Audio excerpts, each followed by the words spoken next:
Gate లోపల సంఘం ఐక్యంగా చూస్తూ ఈరోజు పెరిగే సంఘం పక్షాన వన భోజనాలను ఏర్పాటు చేసుకుని కార్తీక మాస వన భోజనాల సందర్భంగా పరస్పరంగా అందరం కలుసుకొని ఆప్యాయంగా చర్చ చేసుకుని సంఘంగా ఎదగాలనేటువంటి ఒక మార్గదర్శకత్వం తీసుకునేటువంటి ఈ రోజు నన్ను ఆహ్వానించినందుకు మీ అందరూ కూడా ధన్యవాదాలు తెలియజేస్తా ఉన్నాను. వర్గాల శాఖ మంత్రి కంటే ఎక్కువగా ఒక ఉద్యమకారుడిగా బీసీ బిడ్డగా తప్పకుండా ఈరోజు పెరిగే సంఘానికి ఉన్నటువంటి సమస్యలు కానీ మిగతా కులాల బలహీన వర్గాలకు ఉన్నటువంటి అంశాల పట్ల రాబోయే కాలంలో, ఎందుకంటే తెలంగాణ ప్రభుత్వం ఒక దేశానికి మార్గదర్శిగా ఉండే విధంగా సర్వే కార్యక్రమం, కుల సర్వే కార్యక్రమం ప్రారంభించింది. ఇక్కడికి వచ్చిన పెద్దలందరినీ కోరుతా ఉన్నా, ఎవరైనా సర్వే సమాచార సేకరణకు ఆ ఎమ్యూనరేటర్ ఇప్పటి వరకు మీ ఇంటికి కానీ మీ చుట్టుపక్కల ఇళ్లకు కానీ రాకపోతే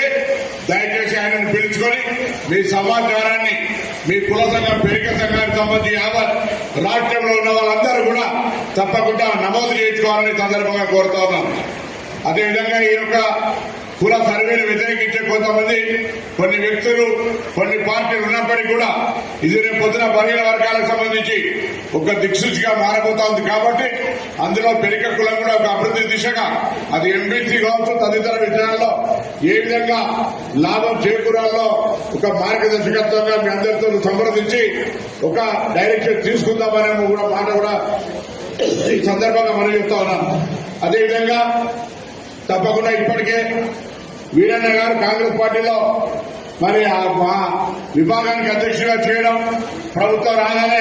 అదే విభాగానికి కార్పొరేషన్ చైర్మన్ గా వేయడం